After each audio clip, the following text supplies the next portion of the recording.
नमस्कार दोस्तों।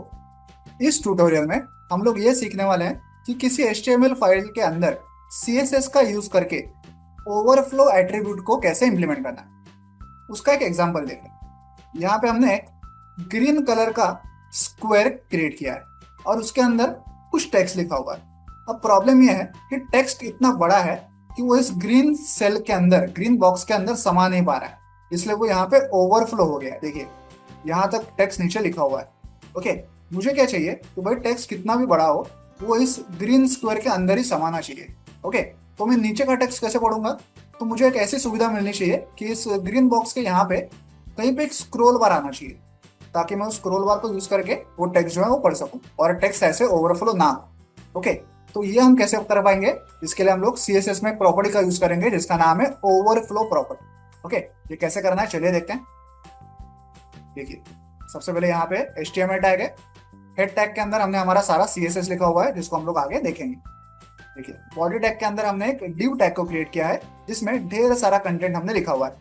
वही सारा कंटेंट हमें यहाँ पे दिखाई दे रहा है। ठीक है, अब जो हेड टैग के अंदर हमारा CSS है वो देखते हैं। देखिए, हेड टैग के अंदर स्टाइल टैग है। स्टाइल टैग के अंदर जो हमने डिव टैग बनाया है यहाँ पे नीचे, उसका CSS यहाँ पे मेंशन किया हुआ है। उसका बैकग्राउंड कलर है ग्रीन।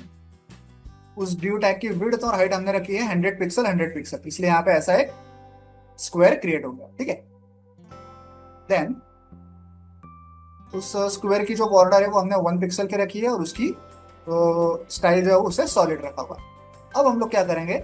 इस ओवरफ्लो एट्रीब्यूट का यूज करें। देखिए, इसको मैंने अब तक कमेंट करके रखा था ओवरफ्लो, और उसकी वैल्यू हमने रखी है ऑटो। ऑटो का मतलब है कि भाई आप अपने हिसाब से देख लो कि बेस्ट आप क्या कर सकते हो।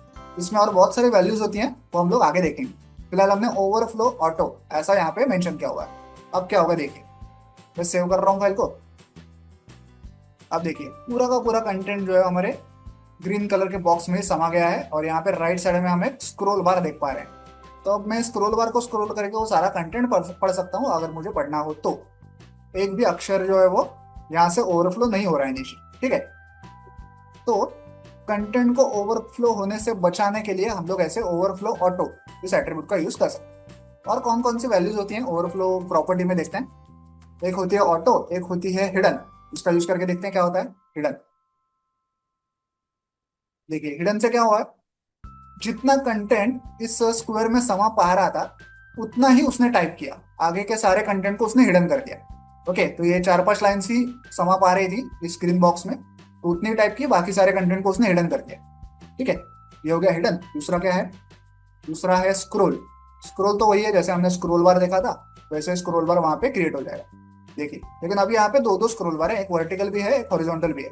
ठीक है, वर्टिकल से आप ऐसे स्क्रॉल कर सकते हैं, और अगर बहुत बड़ा स्क्रॉल करना होता तो एक हॉरिजॉन्टल, मतलब ऐसा बड़ा बॉक्स होता तो हॉरिजॉन्टली भी हम लोग स्क्रॉल कर सकते हैं। ठीक है, तो स्क्रोलिंग से आपको यहाँ पे स्क्रोल बार मिल जाता है। तो ये ऑटो जैसा ही बिहेवियर है इसका भी। और तीसरा है विजिबल। ओके, विजिबल से क्या हो गया, क्या होगा, जैसे पहले ओवरफ्लो हो रहा था ना वैसे हो जाएगा। देखिए, बॉक्स के बाहर पूरा हमारा टेक्स्ट जो है वो ओवरफ्लो हो जाएगा। मतलब बाय डिफॉल्ट ओवरफ्लो एट्रीब्यूट की जो वैल्यू होती है वो विजिबल ही होती है। ओके, अगर हम लोग ये ना भी लिखें तो बाय डिफॉल्ट ओवरफ्लो की वैल्यू विजिबल ही होती है। तो क्योंकि हमें इसे बांधना है पूरे टेक्स्ट को ग्रीन बॉक्स के अंदर, हम लोग ओवरफ्लो ऑटो एट्रीब्यूट का यूज करेंगे, जिससे कि हमें ऐसा एक स्क्रॉल बार मिल जाएगा और हमारा टेक्स्ट ओवरफ्लो भी नहीं होगा।